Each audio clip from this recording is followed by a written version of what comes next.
in Natanz were severely damaged, some others not.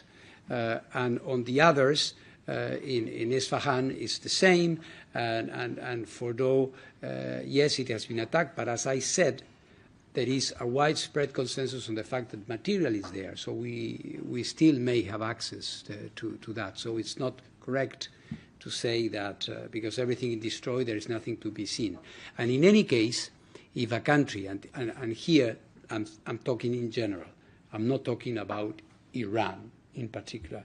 If a country that has facilities under inspections informs us that something has been destroyed so we cannot perform inspections, we have to check that first.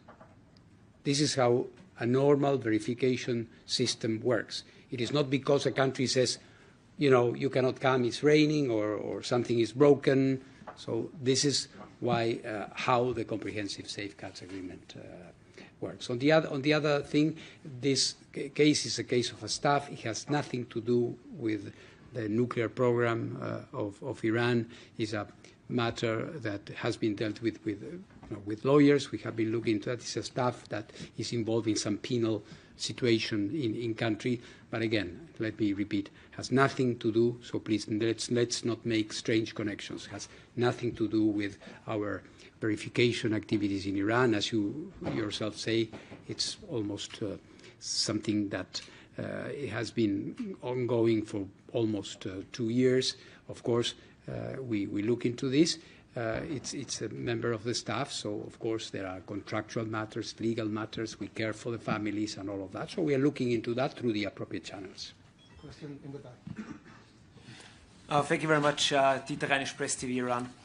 I'm coming back to the question of trust that comes up from the Iranian side all the time, particularly to the recent attacks on sensitive Iranian laboratory.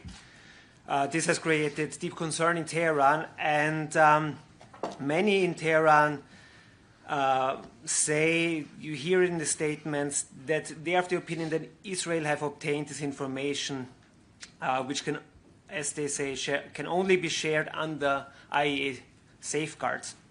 And you, of course, say this is not the case, but what I'm hearing also from the Iranian delegation here in Vienna, they demand real guarantees that such a sharing of information, of sensitive information, cannot happen in future. Are there any real guarantees that you can give the Iranian side, or are you willing to give such real guarantees to the Iranian side? This is my first question. My second question is unrelated to that, is that are there any historical precedents regarding the implementation of CSA under the circumstances where operational nuclear facilities under IAEA safeguard and containing nuclear material were subject to attacks? Are there any precedents regarding the implementation of the CSA under such circumstances? Thank you. Well, the first, you said it yourself, is a matter of trust.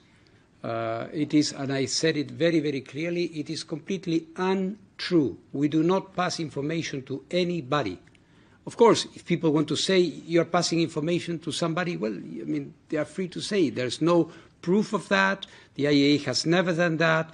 And apart from it, the idea that an installation is attacked because of information, these facilities are well known. Where they are, what kind of work it's performed there. So frankly speaking, the repetition of a lie does not make it a true. But people may choose to continue saying that.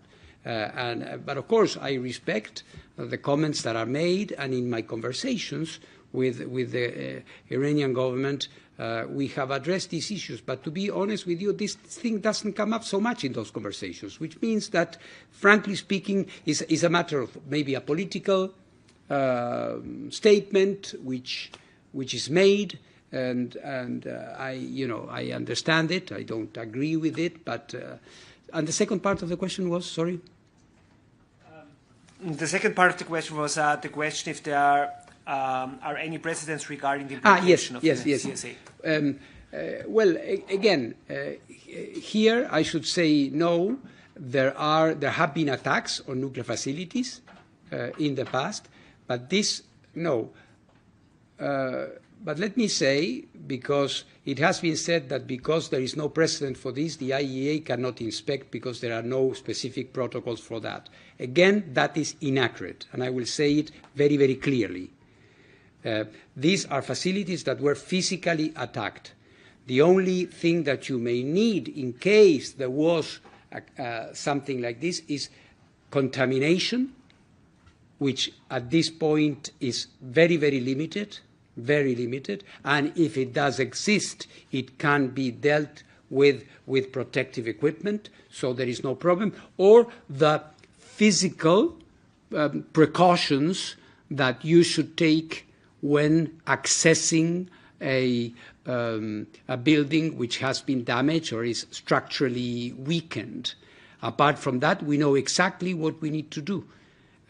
When the material may be spread, we know exactly what kind of sampling we need to do. So again, I want to dispel formally this idea that because there was an attack, we have to develop a new protocol, a new manual of inspections. This is not correct, and your question allows me to clarify this point, which is very important indeed. That was the last question. Thank you. Well, thank you very much. Thanks for your attention and for coming. Thank you.